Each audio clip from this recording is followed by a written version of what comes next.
It is an honor to be asked to deliver a Devar Torah on Parshiyot Hukat Balak, based on the thoughts of Rav Halivni Zatzal and Divrei Halev. I do not pretend to have been a close student of Rav Halivni, but anyone who ever met him, who or heard him speak, or was privileged to converse with him, could not but be elevated by these encounters. One always wonders about what links the Parshiyot that Chazal united for the weekly Torah readings, except, of course, when there is a second Adar. We're not going to talk about that. But what links Chukat and Balak? Chukat and Balak seem to talk about radically different topics. Chukat seems to concentrate on the lack of emunah of Bnei Israel, for which Aharon and Moshe will pay the price, while Balak talks about the evil attempted cursing of Bnei Israel. We'll be getting back to the seeming lack of connection later. In trying to puzzle out the joining together of these parashiot in the Torah reading, I was particularly taken with how Rav Halivni, in his inimitable way, manages to find a point of positivity and even, for lack of a better word, exemplarity in the narratives that we read in Shul this week. Commenting on the death of Aharon, Rav Halivni emphasizes how the Torah holds Moshe and Aharon as equal leaders of Bnei Israel. Already in Shemot, the Pasuk says, Hu Aharon u'Moshe, and Rashi there comments, Shnehen Shavin. They are both equal and form a single, not to say singular unit. Rav Halivni understands that in terms of their leadership and care for Bnei Israel, they are both of equal stature. To be sure, Aharon had, as Moshe did not, the pleasure of seeing his children carry on his way of life in filling his life's work. We know that Rashi talks about the fact that when Aharon dies, he gets to see Elazar wear the Bigdei Kehuna. Most importantly, both Aharon and Moshe had the leadership of Bnei Israel forefront in their minds. They saw this, to the exclusion of other interests, as their central responsibility. In truth, we may see that the entire second half of Bamidbar, actually most of the Sefer, is taken up with the notion of leadership. There are more adequate models and less adequate, even evil models. And that is what I would like to explore with you here. What do we see in Chukat and Balak that sets up and develops this paradigm? As we already know, the main drama in Chukat appears centered on Bnei Israel's disparagement of Moshe's leadership.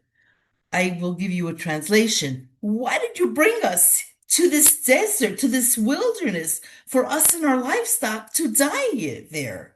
And why did you bring us out of Egypt? And there is no water to drink.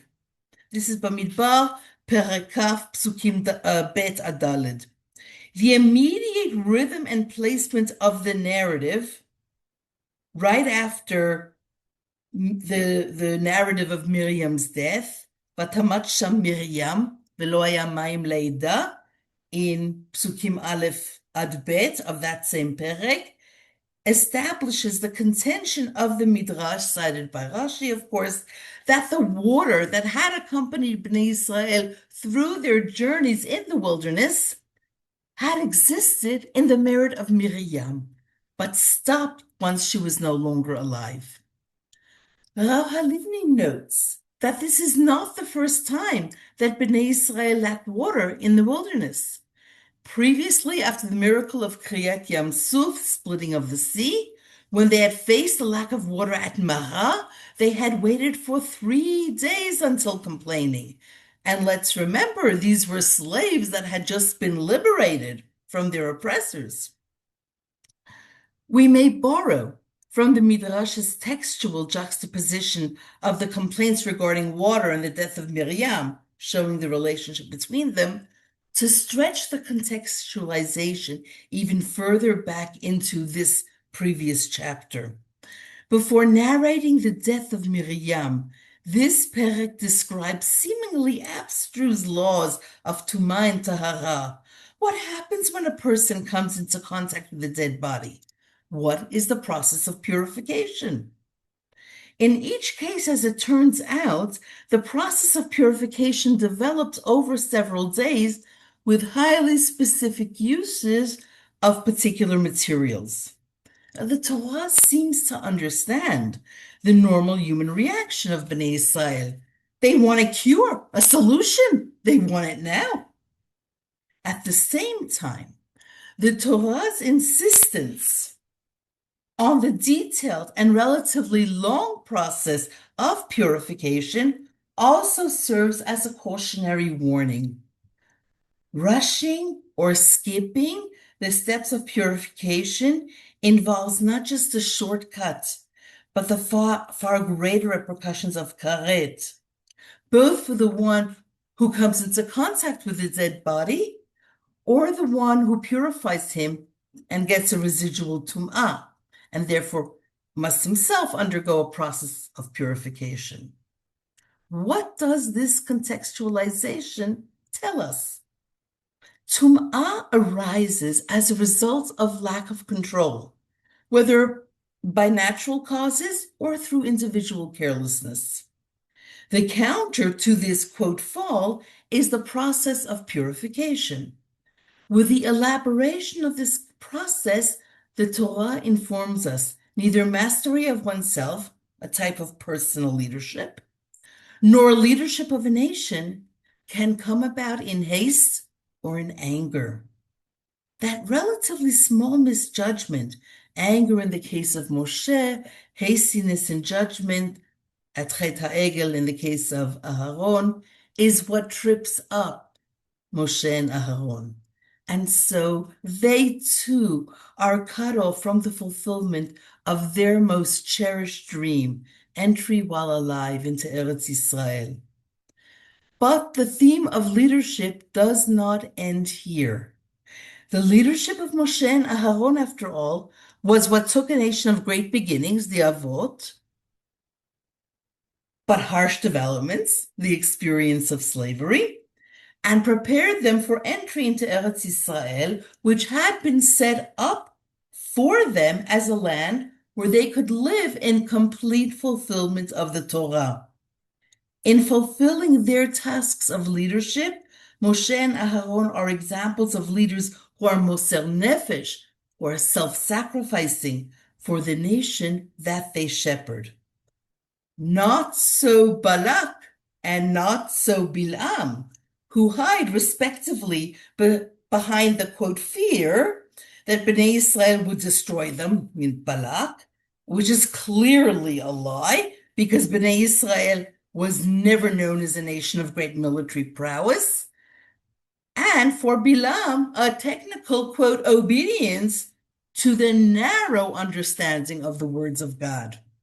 In this context, it's worthwhile appreciating Rav Halivni's trenchant comments on Bilam's self-proclaimed, quote, fealty to God's word, comparing Bilam's words to those of an adolescent who really wants to manipulate the parent into allowing something that they should not do by insisting, well, if you really feel so strongly about it. In the end, all this posturing is really taken to wreak their nefarious plans on the part of Balak and Bilam to curse Bnei Israel. Do they succeed? Certainly not in the Torah narrative. However, the juxtaposition of these models of leadership should make us aware of how we approach our personal and communal choices in what is termed the real world. We live in a world in which control is deemed all-important, where leaders may be praised for their denigration of truth and of constancy in the pursuit of their own power positions. These parashiyot come to remind us that leadership and a show of power are not at all the same thing.